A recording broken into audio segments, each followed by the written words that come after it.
Hoy vamos a hablar de Clotilde García del Castillo, la que fue esposa nada más y nada menos que de Joaquín Sorolla, el gran pintor, además este año importante, ¿no?, en relación con la figura de Sorolla. Y ya sabéis que siempre en esta sección tenemos anfitriona especial, historiadora, Alicia Ballina, que es amiga del programa y que siempre, sabéis, nos cuenta magistralmente bien todos los pormenores de las vidas de estas grandes mujeres. Muy buenos días, Alicia.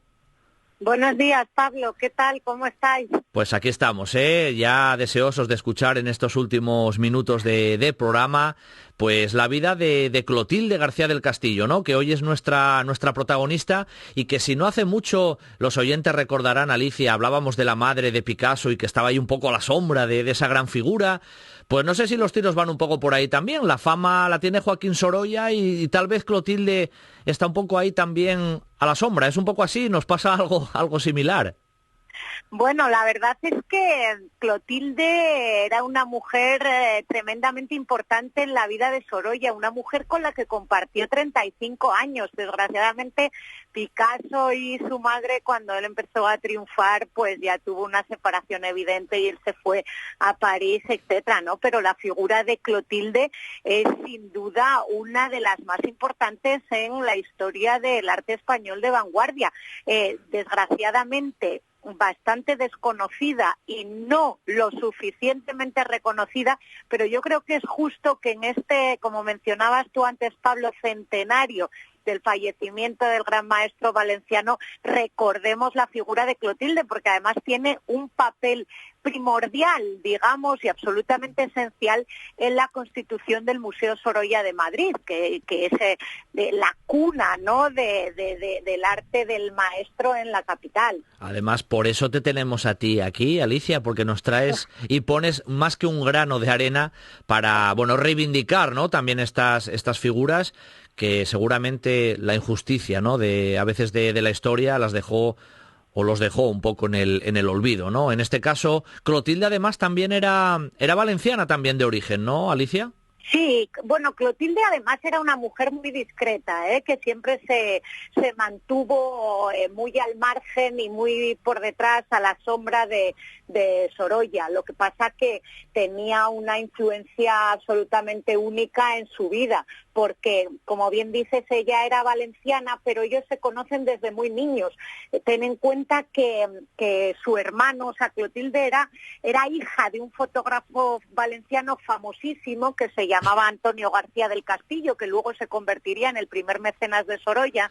Y Clotilde era la tercera hija del matrimonio de este fotógrafo Antonio García Peris con Clotilde del Castillo, ¿no? Ellos eran valencianos, su padre tenía un estudio en el centro de Valencia, un estudio de fotografía, y un hermano de Clotilde, Tono, pues estudiaba en la Escuela de Bellas Artes de Valencia, ¿no? Y es así como Tono, el hermano de Clotilde, conoce a Sorolla, estudia en la Escuela de Bellas Artes. Sorolla era un jovencísimo y talento que con apenas 15 años él se había quedado huérfano, va a estar a cuidado Sorolla de unos tíos suyos, su tío era cerrajero, hacen unos esfuerzos enormes para que él se forme en las Bellas Artes porque tenía cualidades tremendas para el dibujo, y es en esta Escuela de Valencia donde conoce a Tono, el hermano de Clotilde.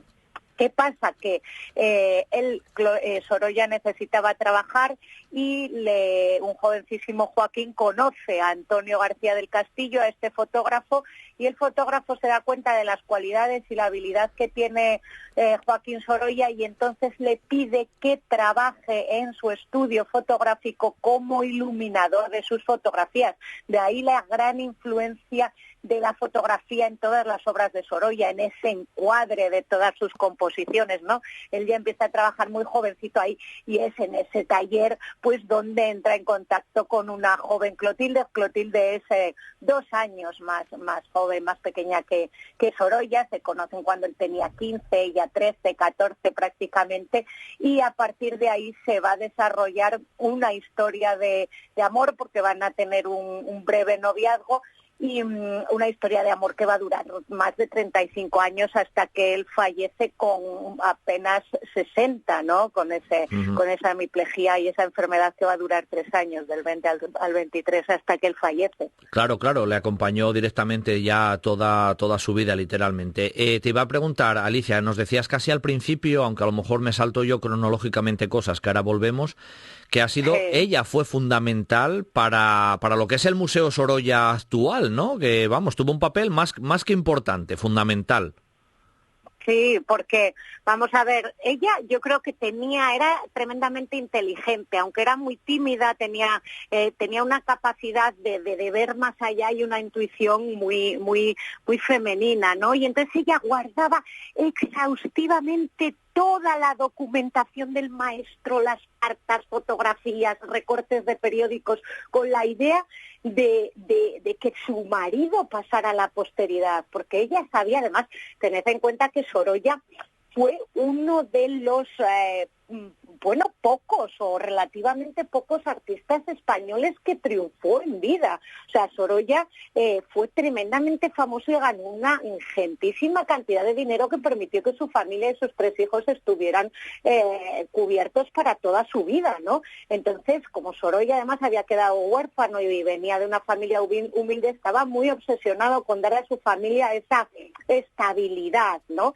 Y Clotilde se encargaba de todo eso, se encargaba de recoger esos recortes de periódicos, de guardar la documentación, de recibir a los amigos, de recibir a los marchantes y a los coleccionistas en el salón de su casa y que esperaran al maestro y explicarles si era necesario las obras más interesantes. O sea, ella hacía todo ese papel, digamos, y ella desde el principio tenía muy claro que su marido iba a triunfar y en eso le acompañó siempre. Y tal es así que ella por eso guardó todo con la idea de poder constituir un museo o un lugar donde se almacenara, donde se mostrara al público interesado todas esas informaciones y todos esos datos que ella guardaba de su marido. Entonces ella, Sorolla muere, como os digo, en el 23, ella hace un testamento en el 25, solo 2 años después de fallecer Sorolla, y Clotilde, además, es casual que murió el mismo día de su cumpleaños, desgraciadamente, una noche de Reyes del 29, de 1929, tenía 64 años, ella muere y deja en testamento la donación de la Casa Museo, que hoy es el Museo Sorolla, en el Paseo del General Martínez Campos, antes Paseo del Obelisco, deja el museo y todos sus bienes en un legado, una donación al Estado español, que el Estado español acepta por Real Orden en marzo de 1931. Y es en el 32, el 11 de junio, cuando se inaugura el Museo Sorolla, pero Clotilde, para que veáis qué capacidad y qué inteligencia tenía, dice: dejo y dono el museo y sus bienes al Estado español con la condición de que con carácter vitalicio sea el primer director del museo mi hijo Joaquín Sorolla García, el único hijo, el mediano que tenía, su hija mayor María, Joaquín el segundo, la tercera Elena. Deja como director vitalicio, para que se mantuviera también en la familia, la dirección del Museo Sorolla, hasta que evidentemente pues Joaquín Sorolla García fallece en el 51 y luego será un yerno de Sorolla director, etcétera, hasta que en el 73 pues ya sea un director del Cuerpo Facultativo de Conservadores de Museos, que es cuando se crea el cuerpo en el 73, que será Florencio de Santa Ana y Álvarez Osorio, ¿no? Pero claro, o sea, es fundamental el papel de Clotilde en la Constitución, ¿no? Ella deja ese legado testamentario al Estado, porque también era lo que quería su esposo. Claro. Y, oye, mira, Dalí pintó muchas veces a gala, el otro día también decíamos lo de Picasso, pintó a la madre, pero, hombre, Sorolla, a Clotilde, también la tuvo como musa, Alicia? Madre mía, y tanto. Además, unos de los retratos más fantásticos y más maravillosos de Clotilde los podemos ver en el Museo Sorolla de Madrid. Es verdad que Sorolla siguiendo muy bien esa tradición decimonónica, pintaba de manera mucho más idealizada a las mujeres, ¿no? A los hombres sí que los trataba con un carácter un poco más realista. Es verdad que a su esposa, como tampoco podía ser de otra manera, la idealizó en esos retratos, ¿no? Pero tiene fantásticas composiciones, pues por ejemplo se me ocurre uno de los, mira, el último que le pintó, que era Clotilde con mantilla negra, es un retrato excelente, que es de 1919, ya sabéis que la hemiplegia le dio en el 20, fantástico, ¿no? Porque pensemos que Sorolla estaba muchísimo tiempo de viaje fuera de casa organizando exposiciones, trabajando, estuvo años también fuera realizando los paneles de la Hispanic Society, viajando por toda España, y las ausencias eran prolongadísimas. Bueno, no en vano el intercambio de correspondencia entre Clotilde y Sorolla fue de alrededor de 2.000 cartas, 2.000 cartas que se conservan en el Museo Sorolla y que podemos además seguir esa relación tremendamente tierna entre los esposos, ¿no? Pero como os decía, Sorolla estaba muchísimo tiempo fuera de su casa. Entonces, quizá también por cierto sentido de culpabilidad, él le regalaba trajes carísimos, viajaba a París y traía los vestidos más siguiendo las últimas modas, y así la retrataba a ella y también a sus hijas, y también a María y a Elena, ¿no? Pero todos esos sombreros, esos guantes, esas joyas también con las que agasajaba Clotilde, ¿no? Y además no olvidemos que Sorolla era tremendamente atento, era muy familiar y le regalaba casi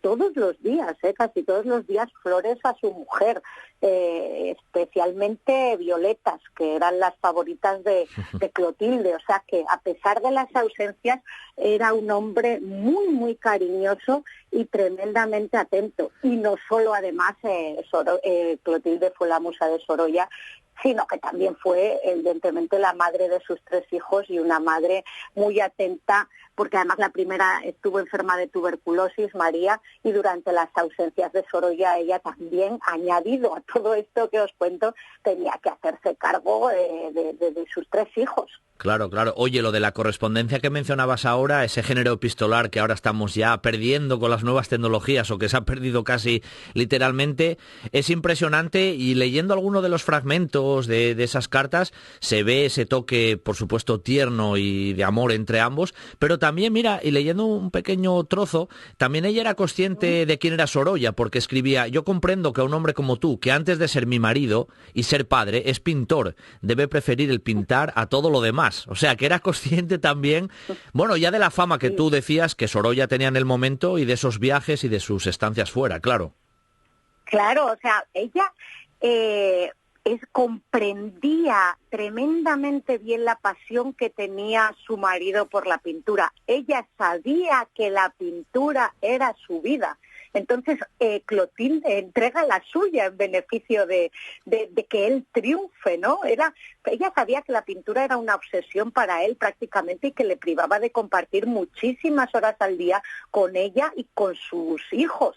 Nunca le reprochó nada, al contrario la alentó, le acompañó, porque además es una tarea dificilísima. ¿Con qué generosidad? ¿Cuántos de nosotros, ahora reflexionando, estaríamos dispuestos, y hasta dónde llegaría nuestra generosidad para una mujer como era ella, inteligente y con muchas capacidades, abandonar sus metas, sus sueños, que los tendría como cualquiera, claro, sus inquietudes, para hacer y acompañar y hacer, efectivamente, construir al genio, ¿no? Esa era una tarea tremendamente, incluso lo aceptaba con humor, ¿no? Porque ella llamaba a la pintura su rival, ¿no? Lo aceptaba con humor, y en muchas de las cartas decía que tenía completamente perdida la batalla frente al arte, ¿no? Decía que entiendo perfectamente que la pintura es una rival terrible, que no tengo nada que hacer, que todo lo que tú has hecho por la pintura, en tono, bueno, un poco humorístico y sarcástico, ¿no? No lo has hecho por mí o por nosotros, o todo lo que te has expuesto por la pintura no lo hubieras hecho, porque además la pintura le cuesta a Sorolla la salud, pero lo más gracioso, dice ella, es que no puede quejarse ni debe quejarse, sino desear mientras él esté vivo que no pierda nunca esa ilusión que es para él todo en el mundo, que es el pintar, ¿no? Nos quedan prácticamente 30 segundos, apenas un minuto. Nos dijiste murió en el 29, ¿verdad? Sí, así es.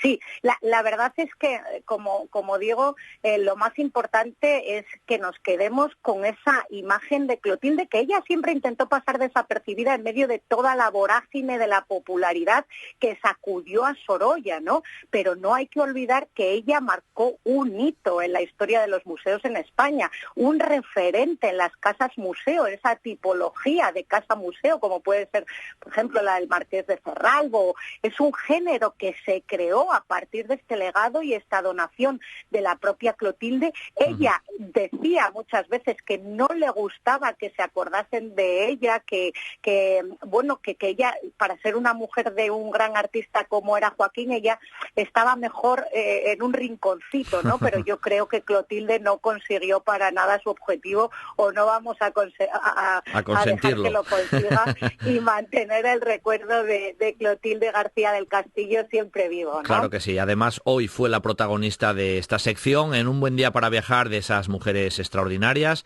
Clotilde García del Castillo, la que fue esposa de Joaquín Sorolla.